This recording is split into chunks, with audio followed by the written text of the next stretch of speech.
Zaporizhzhia में guided bomb से प्रहार, बम धमाके से कई फ्लैट में आग लगी, किसी के जख्मी होने की खबर नहीं।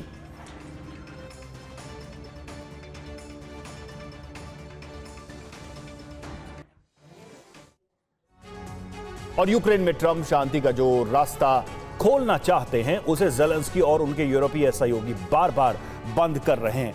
यूक्रेन और यूरोप जो कुछ कर रहे हैं उससे तो यही लग रहा है कि वो युद्ध विराम के खिलाफ हैं, खासकर पुतिन की शर्तों पर शांति संधि नहीं चाहते। नीदरलैंड्स पहुंचे ज़ेलेंस्की ने ऐलान कर दिया कि युद्ध तब तक जारी रहेगा जब तक कि यूक्रेन हमला करने वाले रूस को दंड नहीं दे देता। ट्रंप कितनी भी कोशिश क्यों ना कर लें, युद्ध की ये आग शांत होने वाली नहीं है।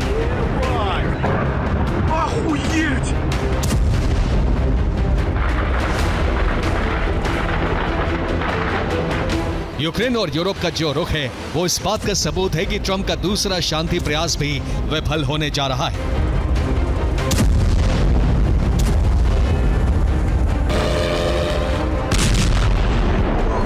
जिस वक्त अमेरिका बर्लिन से लेकर ब्रसेल्स तक बैठकें कर युद्ध को खत्म करवाने में जुटा है, उसी वक्त यूरोप और यूक्रेन युद्ध की आग भड़काने में जुटे हैं।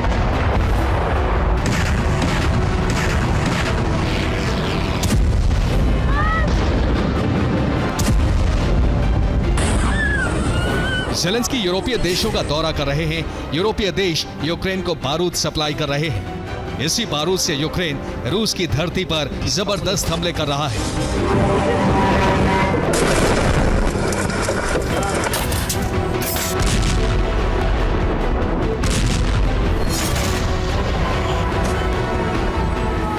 सिर्फ हमले ही नहीं बल्कि ज़ेलेंस्की ने जो कुछ कहा है उससे साफ हो गया है कि यूक्रेन और यूरोप युद्ध विराम के पक्ष में नहीं है। यूक्रेन को यूरोप का आशीर्वाद मिला तो ज़ेलेंस्की सेना रूस पर नए सिरे से विनाश की बरसात करने लगी।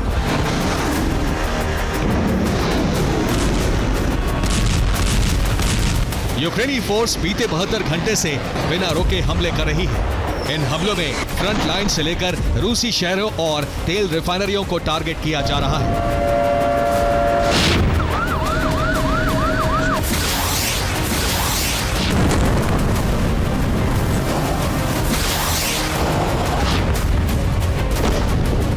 रूस के बेलगोरोद में यूक्रेन ने 11 जगहों पर हमले किए। बेलगोरोद में रूस का S-400 एयर डिफेंस सिस्टम का कॉलम तबाह हो गया। स्लावियांस्क में यूक्रेन ने रूस की तेल रिफाइनरी को टारगेट किया।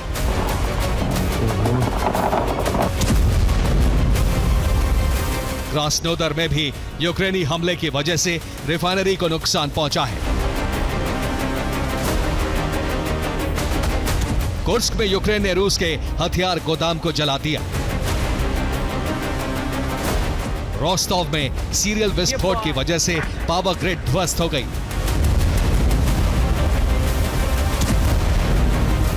यूक्रेन ने बीती रात 170 से ज्यादा ड्रोन हमले किए हैं। इन हमलों से रूसी शहरों और ऊर्जा ठिकानों पर भीषण तबाही हुई। विदेश दौरे पर गए ज़ेलेंस्की ने हमलों को जायज ठहराते हुए कहा है कि रूस को रोकने का यही एक रास्ता है। युद्ध विराम स्थायी शांति की गारंटी नहीं है। रूस में यूक्रेन के हमले तब तेज हो गए जब यूरोपीय देशों ने ज़ेलेंस्की के लिए अपने हथियार भंडार खोल दिए।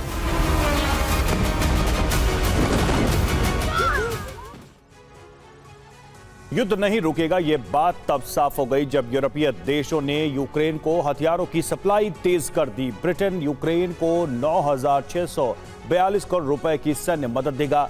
इसमें यूक्रेन के लिए एयर डिफेंस पैकेज भी शामिल है। वहीं नीदरलैंड्स ने यूक्रेन को 2,650 करोड़ रुपए के हथियार दिए हैं। भविष्य में नीदरलैंड्स ने यूक्रेन को 7,418 करोड़ रुपए की सैन्य मदद देने का ऐलान किया है।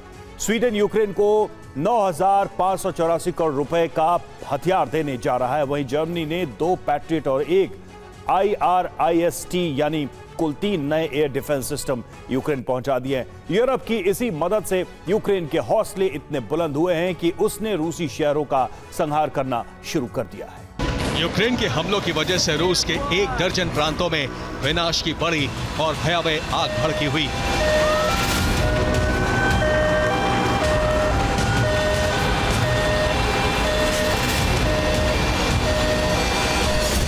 के बारूद सप्लाई के बाद माना जा रहा है कि यूक्रेन के हमले और भी तेज होने वाले हैं।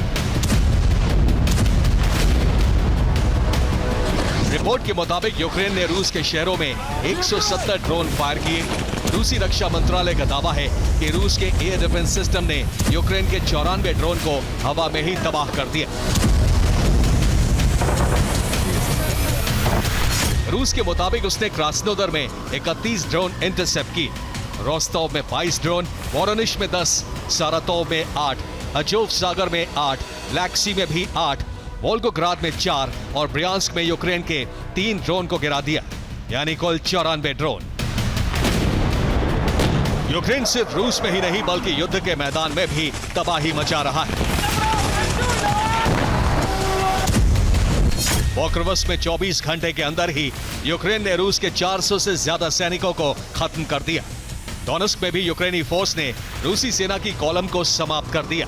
टोरस्क में यूक्रेन ने रूस के सैन्य वाहन और रॉकेट सिस्टम को तबाह कर दिया। कुपियांस्क फ्रंट पर यूक्रेन ने रूस के 2 ठिकानों को तहस नहस कर दिया। यूक्रेन के हमले उस षड्यंत्र का परिणाम है जिसे ज़ेलेंस्की और यूरोपीय देशों ने मिलकर रचा है। इन हमलों के जरिए यूरोप पुतिन को बड़े हमले और बड़े नरसंहार के लिए उकसा रहा है ताकि अमेरिका और नेटो को रूस के खिलाफ युद्ध में खींचा जा सके।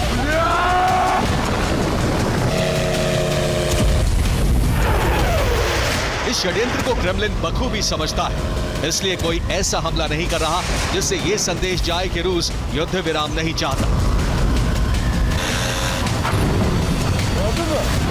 ऐसे में ज़ेलेंस्की और यूरोपीय देशों की खतरनाक साजिश अब तक सफल नहीं हो पाई। रूस यूक्रेन के हमलों का बदला तो ले रहा है, लेकिन वैसा हमला नहीं कर रहा है जैसा यूक्रेन या यूरोप चाहते हैं। यही वजह है कि बौखलाए ज़ेलेंस्की ने विध्वंस का टॉप गियर लगा दिया है। Bureau report, TV9, Bharat.